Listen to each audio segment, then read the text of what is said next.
Nah, karena sekarang ini sudah serba digital ya, jadi kita menggunakan bertransaksi menggunakan digital, bersosialisasi juga menggunakan sarana digital ya, platform digital. Kemudian juga banyak kita siapapun bisa kalau memiliki skill atau memiliki produknya tidak harus produk pabrikan, atau katakanlah bahwa kita membeli satu produk kemudian kita jual lagi, itu bisa. Artinya dengan adanya platform digital ini itu sangat banyak perubahan-perubahan ya, dan perilaku yang kita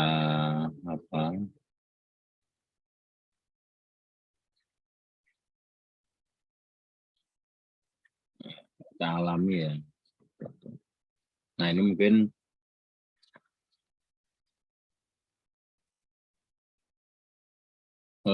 sebagai pengantar aja, sekarang dunia sekarang ini sudah banyak menggunakan platform digital, termasuk di dalam berbisnis ya. Kemudian juga kita berorganisasi untuk mencapai suatu tujuan usaha atau bisnis. Itu juga sekarang sudah cukup masif orang menggunakan aplikasi. Nah, ini tentunya ini untuk mempermudah manusia, mempermudah kita semua di dalam melaksanakan aktivitas kegiatan kita. Ya, apapun itu ya, termasuk umpamanya kita melaksanakan kegiatan perkuliahan secara online dengan menggunakan Learning Management System atau LMS. Itu pembelajaran learning dengan menggunakan platform atau aplikasi seperti itu. Nah, termasuk di dalam perdagangan, commerce, jual beli, pasar, dan seterusnya itu menggunakan platform digital. Nah, jadi karena sekarang sudah tersedia, fasilitas sarananya juga tersedia, itu kita tidak kesulitan ya, terutama di kota besar ya. Di kota besar itu jaringan internet provider sudah dipasang di mana-mana gitu ya. Kalau kalian lihat di puncak-puncak Gunung Kidul itu, atau di pelosok-pelosok juga sudah dibangun tower.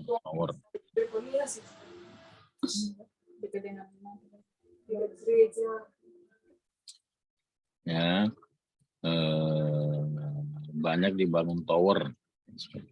Nah, itu karena permintaan atau kebutuhan untuk kita berinteraksi dengan menggunakan internet itu sangat tinggi.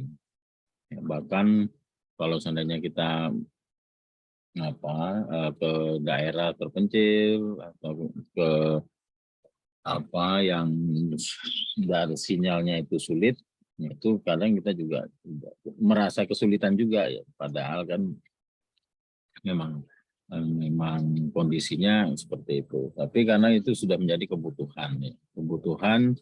Kebutuhan akan sinyal. Jadi kebutuhan tidak hanya sandang, pangan, sekarang sudah menjadi kebutuhan primer ya, sinyal itu ya. Kalau nggak ada sinyal, kita sudah merasa kesulitan, tidak bisa ngapa-ngapain gitu ya. Nah, jaringan sekarang sudah terhubung semua seperti itu.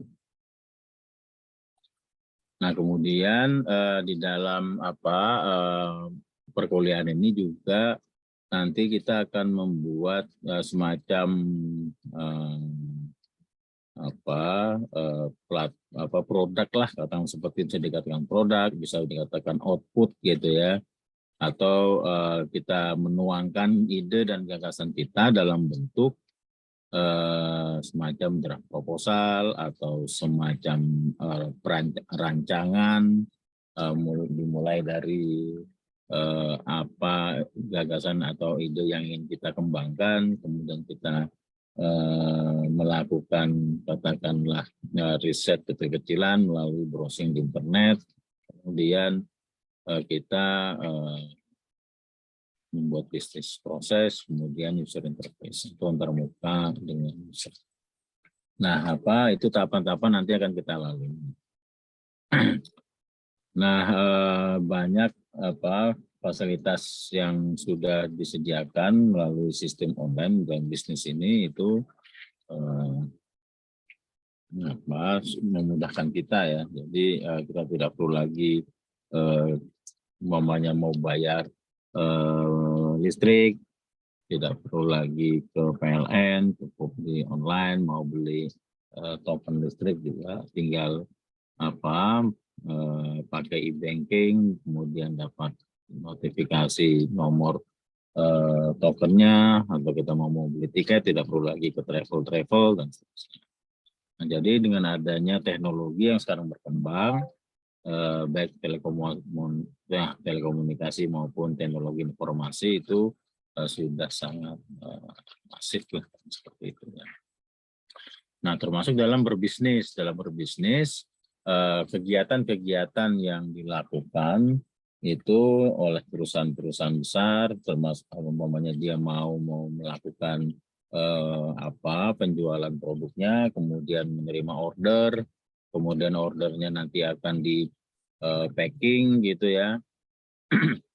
Kemudian nanti dikirim pakai ekspedisi yang secara online juga bisa kita tracking atau kita lihat pengirimannya dan seterusnya. Termasuk pembayaran juga dilakukan secara online. Nah, ini bisnis yang merupakan satu ekosistem. Di dalam bisnis itu dilakukan semuanya dengan digital gitu ya. Nah, banyak contoh-contoh yang kita bisa lihat di sekitar kita ya, lingkungan kita sehari-hari seperti itu. Nah, kalau kalian umpamanya yang mungkin sederhana saja, umpamanya order di kafe, di resepsionis, menunya apa gitu ya. Ada yang sudah pakai aplikasi kan, jadi dia pilih menu, dikasih linknya, kemudian kita pilih menu, kita kemudian memilih, mensubmit, nanti diterima oleh bagian dapur namanya gitu ya. Bagian dapur nanti akan melihat yang order ini meja sekian, pesanannya apa saja, kemudian dibuatkan. Nah, itu juga termasuk bisnis juga ya. Jadi ada hubungan antara front end, bagian customer service, semuanya ke bagian back end atau belakang atau bagian dapur. Nah, itu termasuk juga kalau seandainya semakin kompleks bisnisnya, ya dia akan terhubung juga gitu. Umpamanya dia mau mengirimkan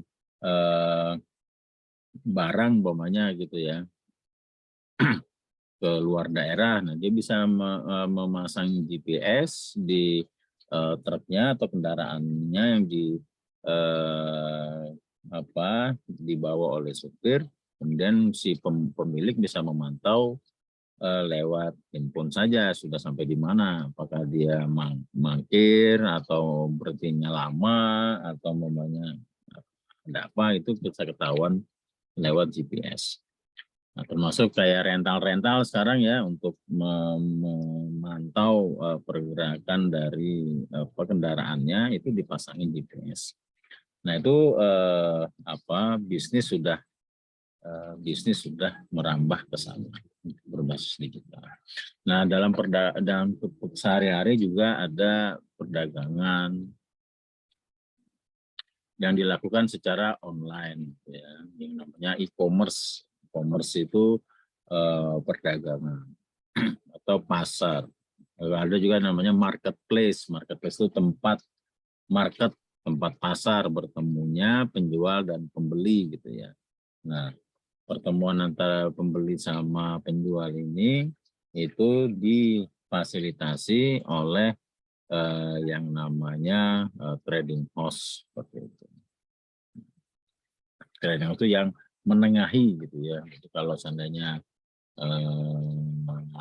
Paham? Kalau kita ini ya, coba sorry.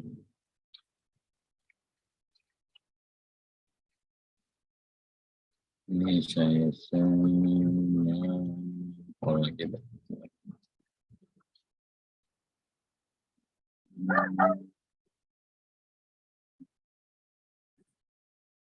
Jadi kalau seandainya katakanlah marketplace, gitu ya, marketplace bisa macam-macam ya, apa bisa apa tentang bidang kesehatan, bidang pendidikan, bidang apa perdagangan, umpamanya gitu kan. Kalau katakanlah di sini ada apa penjual, dan sini ada pembeli,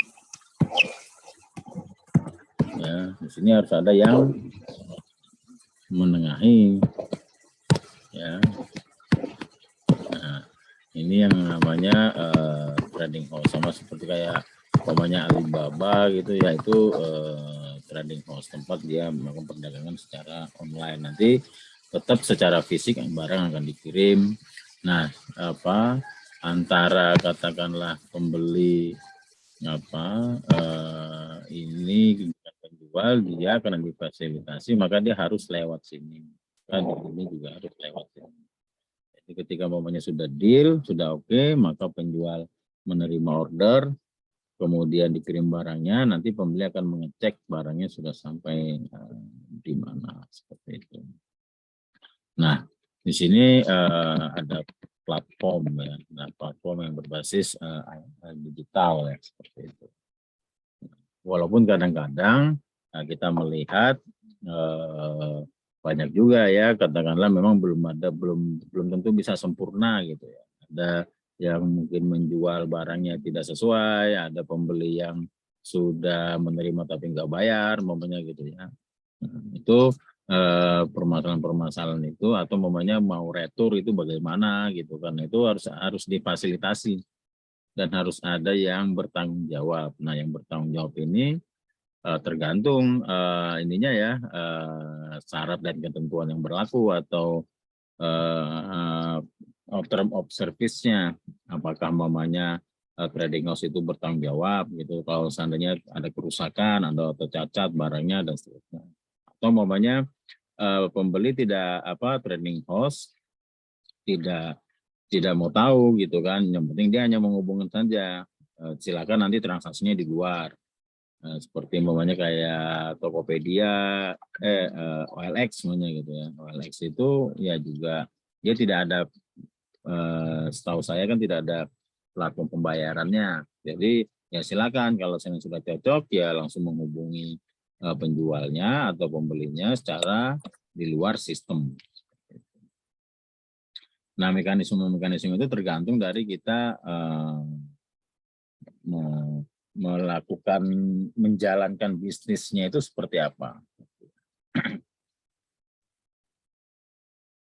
Nah, jadi bisnis itu secara menyeluruh dengan proses bisnis termasuk value chain. Artinya value chain itu bagaimana satu rantai-rantai nilai itu bisa saling terhubung, umpamanya dari customer service, kemudian membuat PO atau purchase order, kemudian purchase ordernya itu dikirim ke apa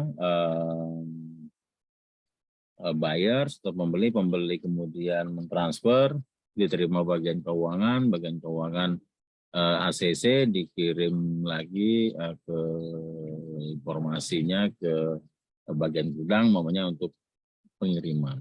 Nah, itu namanya supply chain, chain ya. Jadi satu rantai yang saling berhubungan. Nah, kalau untuk yang berhubungan dengan supply, katakanlah antara produsen dengan distributor dengan retail, ya itu apa namanya supply chain. Jadi kalau seandainya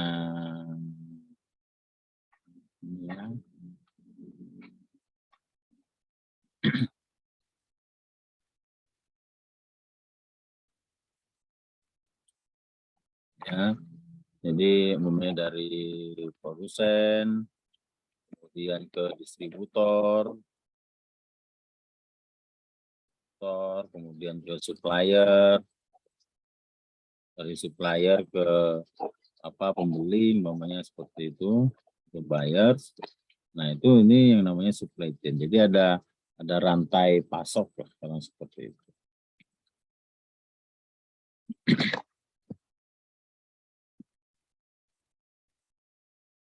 Nah, di dalam bisnis banyak pelaku ya, banyak yang berperan gitu ya.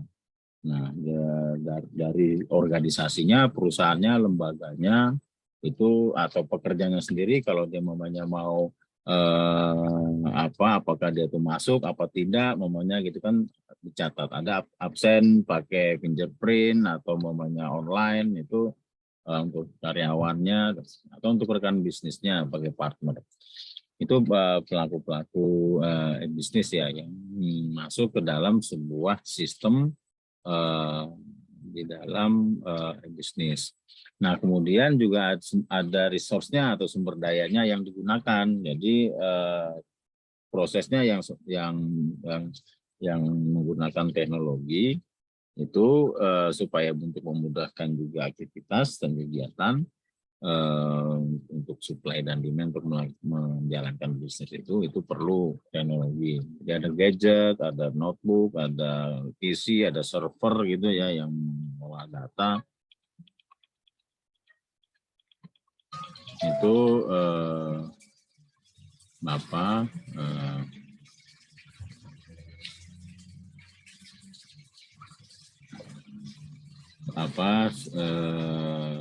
menggunakan resource itu ya. Nah, kemudian juga ada sasarannya, sasaran bisnisnya apa saja.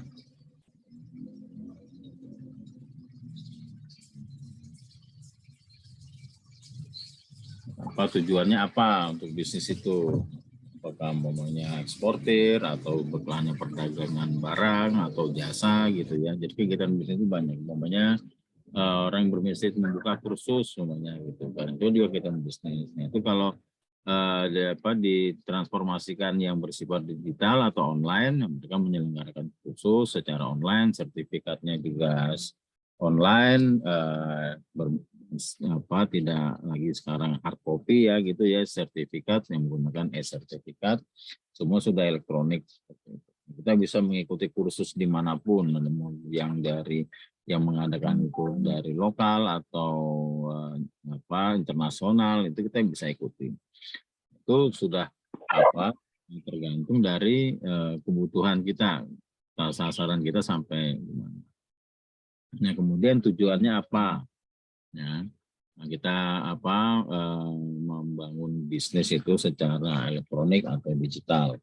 Itu banyak hal yang bisa kita membuat kita bisa efisien ya. Dari pemasarannya kita bisa menggunakan digital marketing, bisa memanfaatkan katakanlah Google Ads atau Facebook Ads. Jadi kita tinggal bayar, nanti biarkan Facebook dan Google yang mendistribusikan informasi-informasi atau brosur kita. Nah, jadi tujuannya itu sangat banyak dan memberikan kemudahan dan keuntungan dari sisi biaya atau kos operasional. Nah, kemudian e-commerce ya. Jadi e-commerce itu salah satu platform di dunia digital ini itu untuk kegiatan jual beli atau itu ada marketplace lah seperti itu ya. Jadi dan e-commerce ini juga bisa dalam arti luas itu tidak hanya jual beli tetapi juga bisa kita berkomunikasi dengan partner kita, rekan bisnis kita dengan pelanggan, seperti itu umpamanya katakanlah ada pelanggan yang ingin meminta atau minta satu produk katakanlah seperti itu atau umpamanya produknya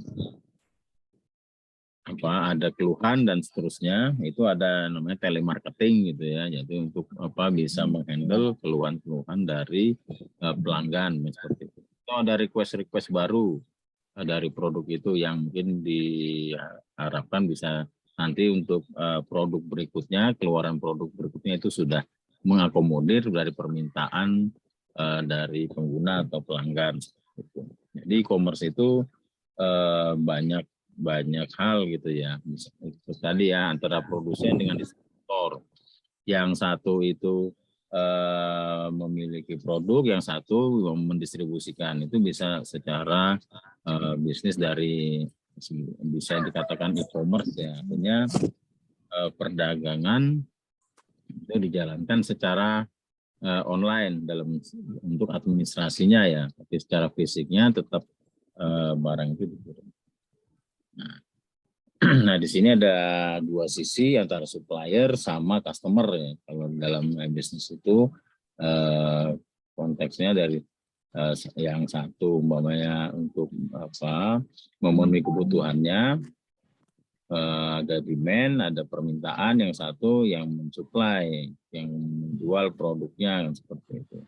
Nah, itu difasilitasi oleh internet atau intranet.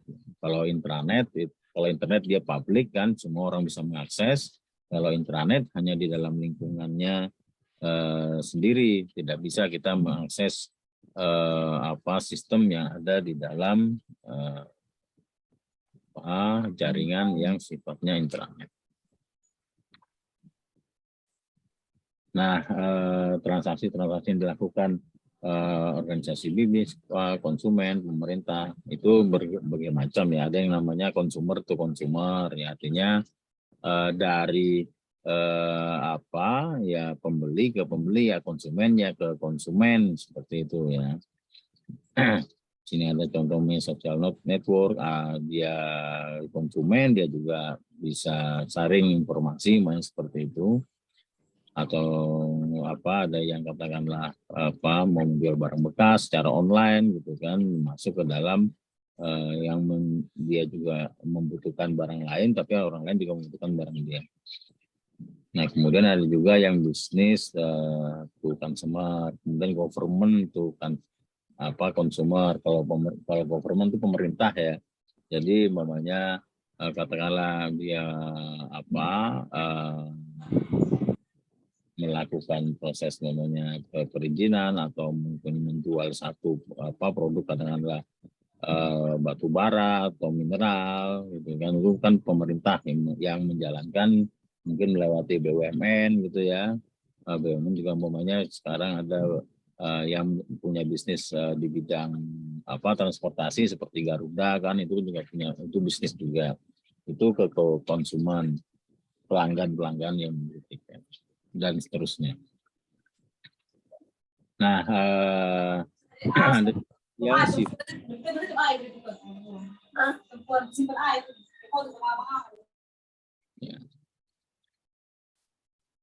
ada yang bersifat mobile ya, atau mobile business. Jadi semuanya dilakukan secara online atau berbasis mobile, menggunakan device mobile. Nah, seperti umpamanya manajemen inventory bergerak. Nah, ini manajemen inventory bergerak itu yang seperti tadi ya, kalau katakanlah ada kita berbisnis umpamanya menjual consumer goods atau barang-barang kebutuhan sehari-hari, kemudian kita stok barang itu. Nah, kita juga ingin tahu apakah barang itu sudah sampai di mana, foto posisinya ada di mana. Kita mendistribusikan barang ya, tanggal seperti itu. Kemudian kita tempatkan di mana, itu nanti kita bisa melacak posisinya barang itu ada di mana. Nah, kemudian ada juga lelang bergerak. Artinya sekarang juga lelang itu atau tender itu menggunakan online ya. Kita tidak perlu lagi datang membawa dokumen, memberikan penawaran, memfotokopi sampai berbendel-bendel gitu ya. Itu kalau dulu saya pernah juga ikut lelang, itu hard copy di 5 rangkap, padahal tebal sekali gitu kan. Nah, itu banyak pos lah yang harus dikeluarkan. Nah, sekarang sudah bisa berbasis mobile juga untuk melakukan penawaran, melakukan bidding gitu ya, perbandingan bersaing di harga gitu kan, melakukan bidding atau penawaran. Nah sekarang juga ada kantor bergerak atau virtual office. Nah kalau kalian umpamanya melihat beda umpamanya yang namanya co-working space ya. Kalau co-working space itu yang sekarang juga sudah banyak ya, itu di mana dia menyediakan tempat untuk rapat, untuk diskusi gitu ya. Nah itu co-working space, ada kamar ruang-ruang yang disewakan. Ada juga yang kantor, yang namanya virtual office. Nah virtual office ini kita bisa tidak punya kantor, kemudian kita kita punya alamat kantor.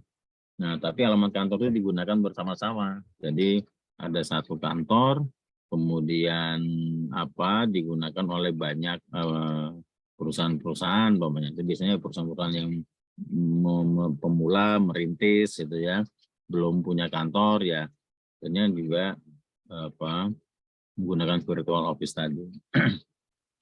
Jadi tidak harus tidak harus kita harus punya kantor sendiri. Nah, kemudian juga dari sisi pendidikan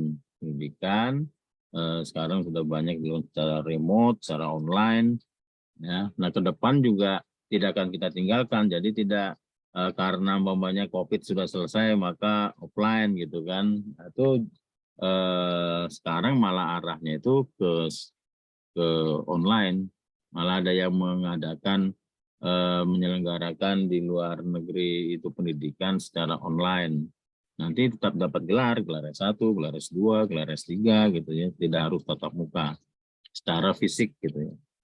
Nah, karena banyak fasilitas sekarang yang bisa digunakan seperti video conference ya, pakai Google Meet, Zoom atau MySpace, dan yang lain lah, banyak sekali gitu untuk platform-platform untuk video conference. Jadi dengan adanya teknologi internet dengan kecepatan yang tinggi sampai 4G atau 5G gitu ya, itu sudah sangat memudahkan untuk kita berbisnis di atas internet.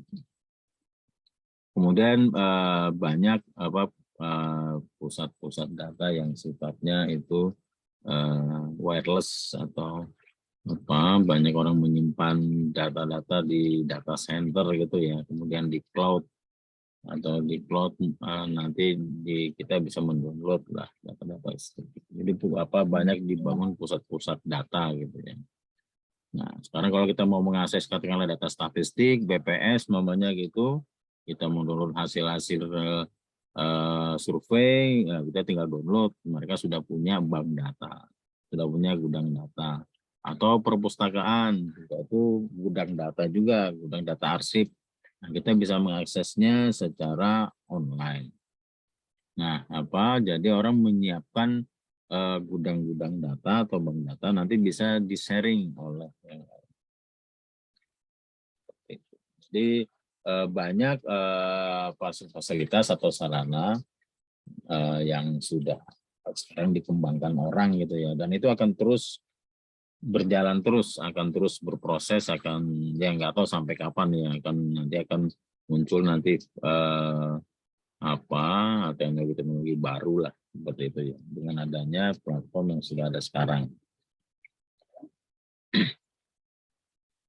Nah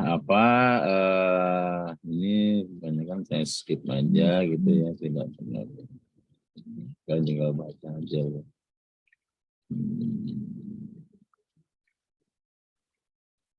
Nah, jadi nilai e-bisnisnya itu sangat tinggi ya. Kita memanfaatkan teknologi informasi dan telekomunikasi ya. Banyak yang bisa kita gunakan sehingga menjadi pekerjaan itu efektif.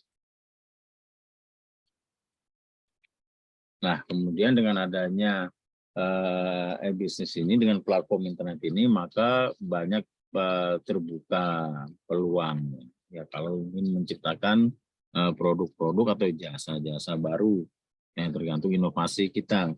Nah, ini nanti kita juga akan sampai kita akan coba untuk mencari informasi, mencari data, kemudian mencari inovasi-inovasi apa sih yang bisa nantinya dimanfaatkan atau bisa kita jadikan sebuah produk yang berbasis digital. Nah, contohnya ya seperti ini bidang pendidikan, ada e-school, e-training, e-learning, ada e-banking, ada sekarang juga ada kalau mau pinjam dana pakai apa? Pernah pinjam-pinjam dana gitu nggak? Atau kredit gitu kan?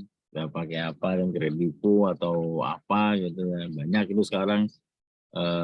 Tapi itu tetap harus hati-hati kan sejauh mana dia bisa kita percaya platform itu kan. Ya tidak hanya kita gunakan, tapi kalau sudah soal uang ya kita harus hati-hati. Nah, bidang manufaktur juga termasuk umpamanya procurement untuk pembelian, logistik untuk penyediaan logistik, distribusi, mungkin inventory atau gudang gitu ya itu menggunakan sistem-sistem semua. Nah, ini contoh penggunaan pemanfaatan government to consumer gitu ya. Jadi aplikasi yang dibangun untuk pembelian tiket di Garuda. Nah, dari aplikasi yang dibangun juga diberikan kenyamanan bagi user ya. Ini bagaimana kita bisa merancang antar muka itu yang lebih fleksibel, lebih interaktif, lebih nyaman dari segi coloring atau warna juga menarik. Nah, itu juga menjadi menjadi faktor-faktor yang untuk menentukan apakah sistem yang kita buat itu diterima atau diminati orang. Nah, ini juga ada untuk traveling gitu ya. Ini tiket.com untuk membeli tiket, memesan rental, macam-macam gitu. Memesan tempat penginapan dan ini pesaingnya atau kompetitornya. Nah, kalian bisa juga menggunakan kalau kalian biasa menggunakan sistem atau aplikasi, coba kalian amati itu bagaimana pengalaman atau experience kalian dalam menggunakan aplikasi. Contoh umpamanya kita punya rekening bank gitu ya di beberapa tempat, umpamanya Mandiri, BCA, BNI. Nah, itu masing-masing kan ada platform aplikasinya. Coba saja kalian umpamanya bandingkan mana sih yang lebih praktis, yang lebih mudah. Kalau BCA itu kelihatannya jadul gitu kan. Itu kenapa BCA itu tidak terlalu merubah secara drastis gitu ya aplikasinya gitu ya. Menu-menunya, ikonnya itu kelihatan jadul-jadul gitu, cuma kayak model lama gitu ya. Nah, itu kan ada pertimbangan ya, tidak harus kita maunya mengikuti tren sekarang, harus canggih, layoutnya segala macam ya, harus banyak macam-macamnya, fasilitasnya mungkin bisa mengeluarkan suara, mengeluarkan alarm, atau ada splash screen segala macam. Itu tergantung dari kebutuhan. Kalau BCA itu kalau saya lihat dia tidak terlalu banyak merubah user experience-nya, artinya tombol-tombolnya ya sederhana seperti itu, ikonnya juga sederhana. Nah, mungkin pertimbangannya kalau misalnya dia rubah yang lebih canggih, yang lebih keren, orang mungkin juga sulit ya. Sulit mengoperasikan, artinya sudah terbiasa kan dengan yang platform yang lama, menggunakan platform baru kan juga tidak mudah untuk melakukan adaptasi atau penyesuaian. Nah, manfaatnya itu banyak sekali ya. Jadi untuk bisnis ini kita bisa memperpendek jarak, memperluas pasar tadi ya dengan adanya platform yang tersedia, kita bisa distribusikan brosur, informasi tentang produk kita. Kemudian juga memperluas jaringan mitra. Orang mungkin melihat portal kita, website kita tertarik, kemudian hubungi dan seterusnya.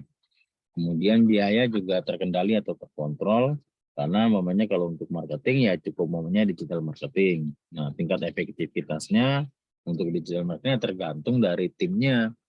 Nah, saya punya produk ya itu kalau seandainya marketingnya tidak jalan ya nggak bisa juga gitu.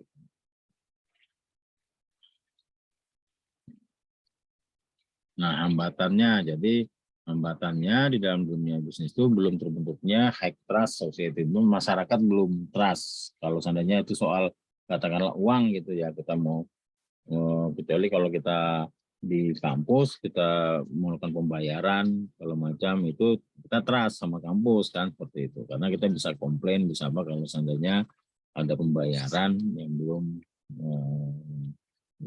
ada masalah di pembayaran segala macam, kita bisa komplain langsung ke kampus semuanya gitu. Tapi kalau di platform yang sifatnya bebas, ada jual beli produk, kemudian kita transfer, nanti kita suruh nunggu, nah itu apa kita sampai percaya gitu, seperti itu ya. Itu tergantung dari platformnya. Kalau platformnya bisa dipercaya di masyarakat itu bagus. Nah, kemudian ada juga hambatan yang lain tentang jasa pos ya atau pengiriman barang. Nah, kalau aplikasi yang JNE itu atau mungkin kantor pos mungkin juga ada juga punya fitur itu untuk melakukan tracking. Jadi kita bisa tahu melalui nomor resi itu posisi barang kita ada di mana. Apakah mamanya masih di tempat asalnya juga bisa dilacak secara detail. Apakah masih di gudang, masih di packing, kemudian apakah sudah diberangkatkan ke tempat pengiriman, apa ke bandara atau kereta gitu ya. Kemudian apakah sudah dikirim, sudah berangkat, kemudian apakah sudah sampai di tujuan, kemudian apakah sudah sampai di gudangnya di tujuan JNE umpamanya, nah, itu kita bisa lacak sehingga kita tahu posisi barang itu ada di mana. Sekarang modelnya sudah seperti itu sehingga kita trust kan dengan aplikasinya. Oh ternyata estimasinya maunya 3 hari ya 3 hari datang. Nah kemudian juga ada tindak kejahatan kartu kredit ya karena kita kadang pembayarannya harus memasukkan data kartu kredit kan punya memasukkan data 3 digit, kemudian namanya siapa, alamat, kemudian expirednya. Nah kalau bisa saja kan umpamanya ada yang menyalahgunakan kartu kredit. Kemudian perbedaan platform, jadi seperti umpamanya platform itu aplikasi lah kata sederhananya gitu ya. Nah umpamanya untuk melakukan pembayaran kita punya aplikasi untuk jual beli kaos umpamanya gitu ya. Kemudian pembayarannya bagaimana? Apakah offline, bayar langsung, kemudian atau transfer nanti akan dicek sudah masuk atau belum, atau langsung connect ke e-banking. Itu kan ada e-banking ada sistem sendiri, dia memiliki keamanan sendiri, kemudian pertukaran datanya itu juga punya mekanisme sendiri gitu ya. Nah itu platform yang berbeda. Yang satu platform untuk marketplace, yang satu platform untuk payment atau pembayaran. Nanti harus bisa saling berkomunikasi. Nah, tantangannya itu. Kadang payment ya punya orang, marketplace punya kita. Nah itu harus dikoneksikan lah seperti itu. Itu perbedaan platform itu juga mungkin akan menjadi kendala. Walaupun sudah ada standar, seharusnya tidak terlalu signifikan lah kendalanya. Kemudian e-bisnis masih belum begitu digunakan lah, lebih banyak orang tradisional atau konvensional. Kemudian soal etika dan moralitas, artinya ya tingkat kejujurannya harus kita ya ini tidak sekedar kita ini dia dapat bintang 5 gitu kan atau komentarnya bagus-bagus ya Pak ya lihat dulu kan apakah itu temannya sendiri yang berikan komentar atau bagaimana kan atau temannya yang memberikan bintang. Nah jadi transaksi ini juga banyak ya banyak jenisnya dari sisi pembelian produk, melakukan inisialisasi pembelian, pemerintahan otorisasi, artinya di ketika umpamanya sama seperti kalau kita mau menarik uang besar ya di bank kan itu tidak mungkin dari tellernya itu langsung ngasih ya, dia minta otorisasi pejabat di atasnya atau supervisornya lah seperti itu. Nah, sama seperti mamanya transaksi juga di e-bisnis atau di e-commerce itu ada juga yang harus menunggu approval dulu atau persetujuan baru dia bisa melanjutkan lagi proses tersebut. Kemudian alat pembayaran, sistem tunai, cek elektronik, kartu kredit yang banyak yang digunakan atau electronic funds transfer, macam-macam ya. Sekarang produknya itu ada link aja gitu, ada OVO gitu ya. Itu GoPay, ShopeePay itu orang banyak banyak yang mengembangkan itu sudah cukup banyak gitu ya. Oke, nah kira-kira itu. Nah, di dalam tahapan nanti kita itu nanti kita akan di dalam urusan itu ya, mungkin gambarannya apa seperti ini tahapannya. Jadi kita melakukan mencari inovasi dulu gitu kan. Inovasinya apa sih? Apa yang mau kita buat? Apakah mungkin membuat laundry online? Juga ada laundrynya, ada usernya gitu ya.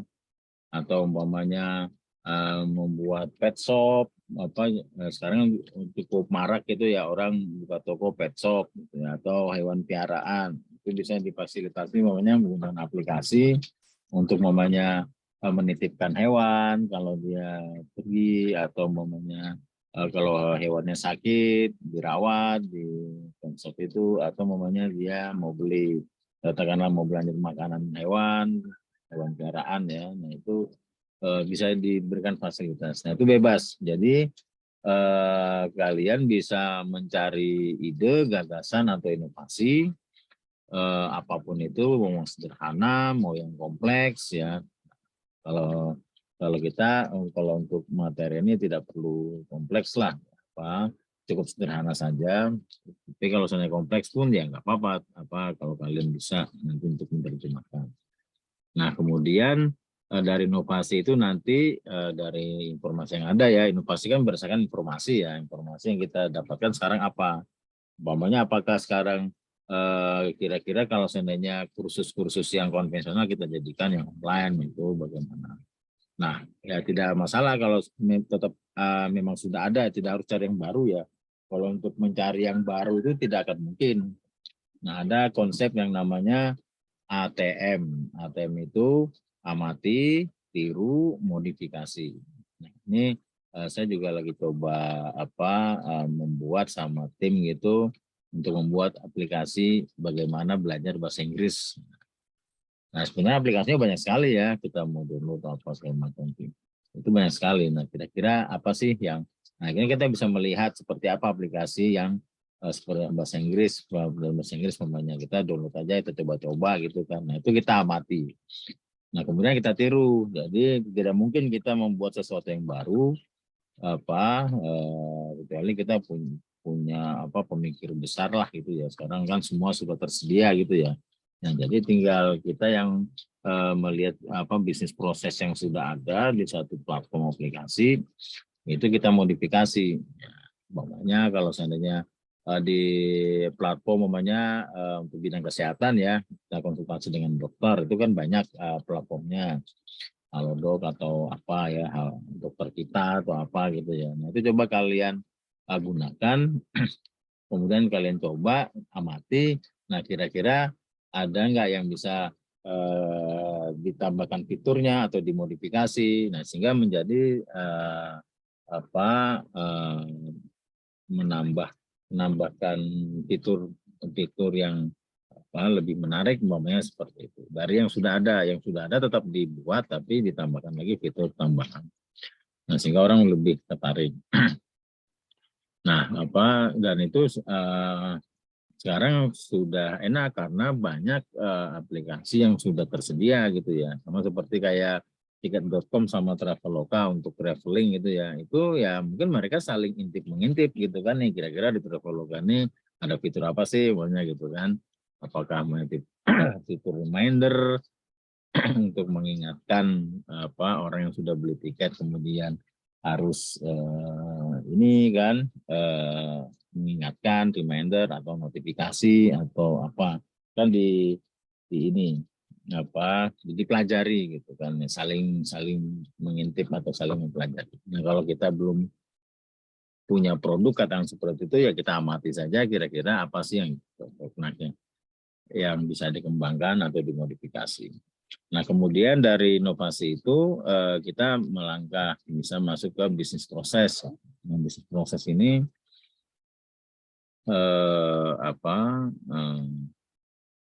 suatu proses apa nanti akan terjadi di dalam sistem itu berdasarkan fungsinya atau aktivitasnya secara fungsional. Jadi momennya kalau seandainya pengguna itu harus registrasi dulu atau harus login dulu, kemudian baru bisa order dan seterusnya. Itu kan itu aktivitas-aktivitasnya. Kemudian melakukan pembayaran, nah itu kita harus definisikan. Itu namanya bisnis proses sampai dari awal sampai selesai. Jadi ketika momennya ada proses maunya order itu seperti apa prosesnya, mulai dari login, mencari produk, menambahkan ke keranjang, dari keranjang kemudian sudah oke, kemudian akan melihat total tagihannya atau ordernya baru kita bayar. Nah, itu bisnis proses. Jadi proses yang berjalan seperti apa itu kita gambarkan. Nah kemudian dari situ kita akan tahu dari tadi ya ada riset pasarnya secara kecil-kecilan lah gitu ya untuk mencari kebutuhan kemudian data. Nah dari bisnis proses dan data tadi kira-kira data apa saja yang dibutuhkan gitu ya. Nah itu bisa kita membuat user interface atau mockup. Jadi seperti apa hubungan antara user sistem sama. Nah, kira-kira seperti itu. Nah, selanjutnya bisa bikin presentasi, bikin product knowledge. Kalau kan itu udah ini ya, di develop lah. Nah, kira-kira seperti itu ada pertanyaan. Dan ini ada komentar atau apa. Nah, ini baru komentar ya.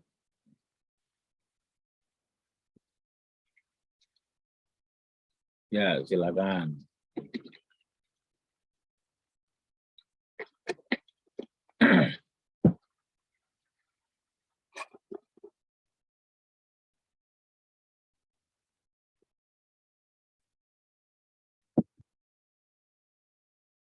Oke, mungkin kalau tidak ada,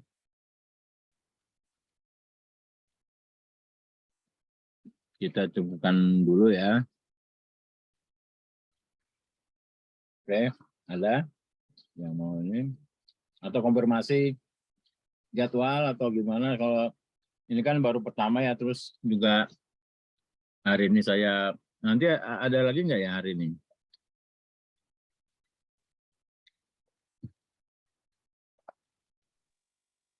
Ada, Pak. Ada jam berapa ya? Soalnya saya cek dulu jadwal, takutnya ada yang ganti-ganti jadwal, apa pergantian itu jadinya tabrak bentrok. Itu ini ya, kapan ya? Jam berapa ya?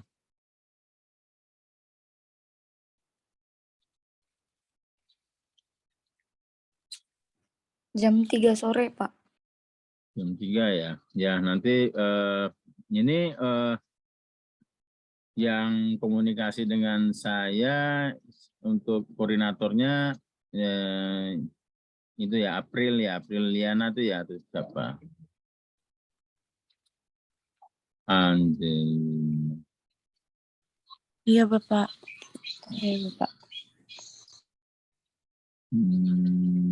Oke. Ya, oke, nanti ini ya apa kita komunikasinya di grup ya.